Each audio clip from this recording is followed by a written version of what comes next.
குட்டி ஹிந்தி லேர்னர் சேனல்ல நம்ம இன்னைக்கு என்ன பார்க்க போறோம் அப்படின்னா ராஷ்டிர பாஷால இருக்க ரீட் கி கட்டி ஏகாங்கிகா சாராம்சம் அதுதான் பார்க்க போறோம். இது வந்து நம்மளோட புக்லேயே இருக்கு. நம்ம சின்ன பிள்ளைங்க எழுதுறாங்களே அவங்களுக்கு கொஞ்சம் ஷார்ட் பண்ணி கொடுத்தா ஈஸியா இருக்கும் அப்படிங்கிற மாதிரி கொடுத்துருக்கு. இது உங்களுக்கு வேணும்னா நீங்களும் இதை எழுதிக்கலாம். இப்போ பரீட்சை அப்படின்னா इंट्रोडक्शन।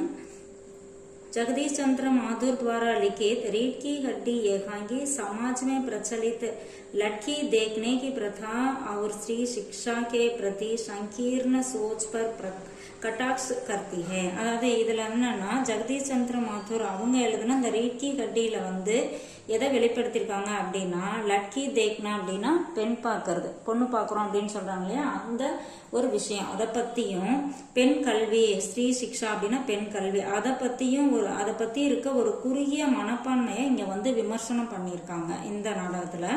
कहानी का सार இதோட சாராம்சம் என்ன அப்படின்னா पढ़ी लिखी उमा को देखने के लिए गोपाल प्रसाद अपने बेटे शंकर के साथ आते हैं। அதாவது நல்ல படிப்பறிவுடைய ஒரு உமாவை கோபால் பிரசாத் அவங்க பையன் சங்கரோட வராரு, பொண்ணு பார்க்கறதுக்கு வராரு.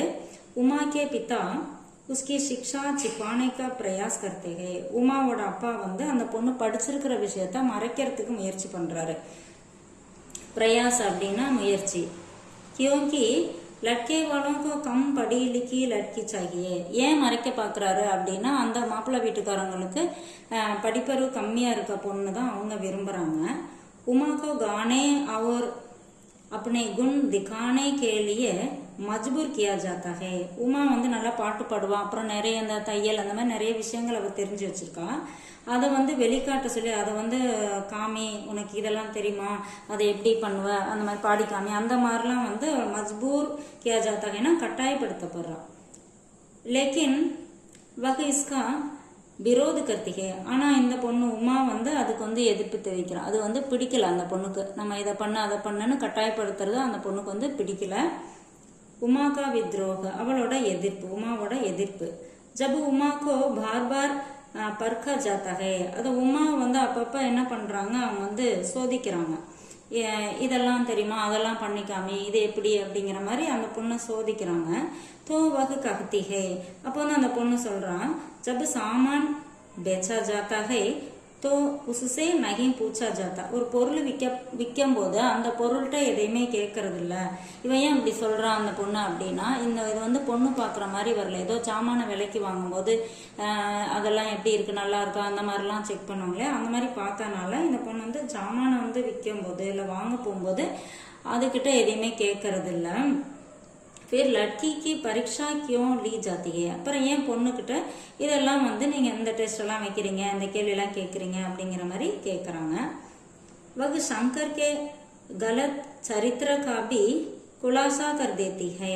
அது மட்டும் இல்லாம அந்த சங்கர் ஒரு மோசமான பையன், அவனோட கேரக்டர் சரியில்லை, அதை பத்தி இந்த பொண்ணு வெளிப்படுத்துறாங்க. இந்த மாதிரி உங்க பையன் சரியில்லை, மோசமான பையன் அப்படிங்கிற மாதிரி வெளிப்படுத்துறாங்க.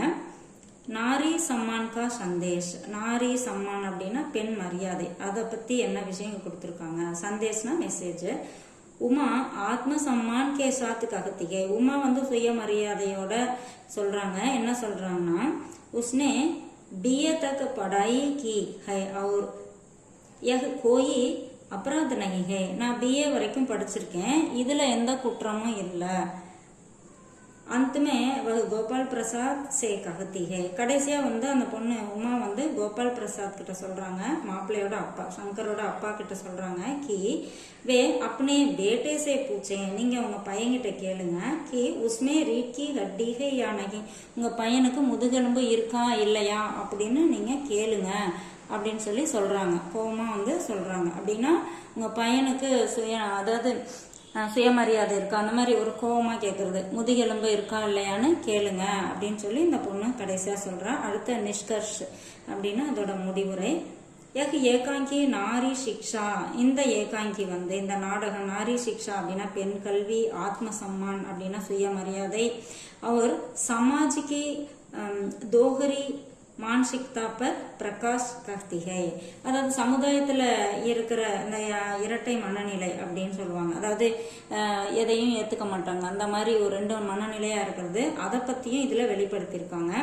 உமா ஏ சசக்த் நாரிகா பிரதீக் பன்கர் உபர்த்தி ஹை. அதாவது உமா வந்து இதுல ஒரு சக்தி வாய்ந்த ஒரு பெண்ணா வந்து இதுல உருவகப்படுத்தியிருக்காங்க அப்படின்னு கொடுத்துருக்காங்க. இதோட பிடிஎஃப் லிங்க் வந்து நான் டிஸ்கிரிப்ஷன்ல கொடுக்குறேன். அது வேணும்னா நீங்க பிரிண்ட் அவுட் எடுத்துக்கங்க.